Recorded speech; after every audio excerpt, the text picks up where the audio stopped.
ഓം നമോ ഭഗവതേ വാസുദേവായ. ഓം ശ്രീകൃഷ്ണ പരമാത്മനേ നമഃ.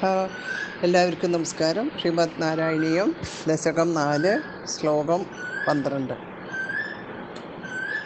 ഭഗവാനെ മുഖ്യമായി സേവിച്ച യോഗി അഗ്നി, പകൽ, സമയം, ശുക്ലപക്ഷം ഇവയെ അധിഷ്ഠാനം ചെയ്യുന്നവയും ഉത്തരായണ കാലാധിഷ്ഠിതങ്ങളുമായ ദേവതകളാൽ സൂര്യലോകം പ്രാപിപ്പിക്കപ്പെട്ടവനായി ദിവ്യാനന്ദം അനുഭവിക്കുന്നവനായിട്ട് ധ്രുവലോക പര്യന്തം എത്തിച്ചേരുന്നു എന്നാണ് 11ാമത്തെ ശ്ലോകത്തിൽ പറഞ്ഞത്. അങ്ങനെ ധ്രുവലോകപ്രാപ്തിക്ക് ശേഷം എന്താണ് സംഭവിക്കുന്നത് നോക്കാം. 12ാമത്തെ ശ്ലോകം. ആസ്തിദോദ മഹരാലയേ യഥാ ശേഷവക്ത്രദഹനോഷ്മണാർധ്യതേ ഈയതേ ഭവതുപാശ്രയസ്തഥാ വേദസഃ പദമധഃ പുരൈവ വാ. ആസ്തിദഃ അദ മഹരാലയേ യഥാ ശേഷവക്ത്ര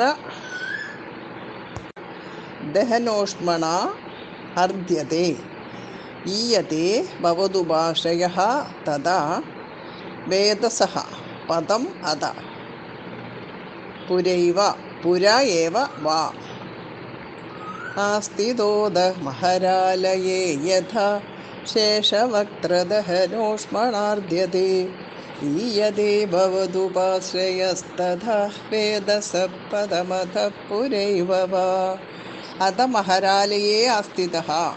ധ്രുവപദപ്രാപ്തിക്ക് ശേഷം മഹർലോകത്തിൽ സുഖമായി വസിക്കുന്നവനായിട്ട് യഥാ എപ്പോൾ ശേഷവക്ത്ര ദഹനോഷ്മണ അർധ്യതേ അനന്തൻ്റെ മുഖത്തിൽ നിന്ന് ഉയരുന്ന അഗ്നിയുടെ ചൂടിനാൽ പീഡിപ്പിക്കപ്പെടുന്നുവോ തഥാ അപ്പോൾ ഭവതുപാശയ അങ്ങയെ തന്നെ ശരണം പ്രാപിച്ച് വേദസഹ പദം ഈയതേ ബ്രഹ്മലോകം പ്രാപിക്കുന്നു. വാ അധഃ അഥവാ പുരായേവ ശേഷപദനാഗ്നി പീഡയ്ക്ക് മുമ്പ് തന്നെ വേദസഹ പദം ഈയത് ബ്രഹ്മലോകത്തെ പ്രാപിക്കുന്നു.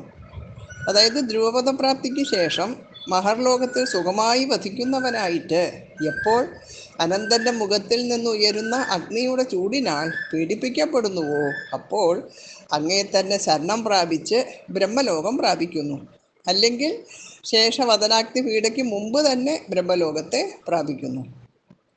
ആസ്തിദോദ മഹരാലയേ യഥാ ശേഷവക്ത്രദഹനോഷ്മണാർധ്യതേ ഈയതേ ഭവതുപാശ്രയസ്തഥാ വേദസഃ പദമധഃ പുരൈവ വാ.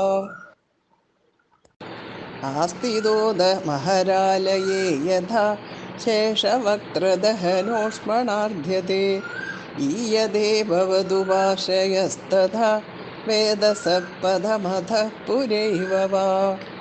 ആസ്തിദോദ മഹരാലയേ യഥാ ശേഷവക്ത്രദഹനോഷ്മണാർധ്യതേ ഈയതേ ഭവതുപാശ്രയസ്തഥാ വേദസഃ പദമധഃ പുരൈവ വാ. സർവത്ര ഗോവിന്ദനാമസങ്കീർത്തനം. ഗോവിന്ദ ഗോവിന്ദ.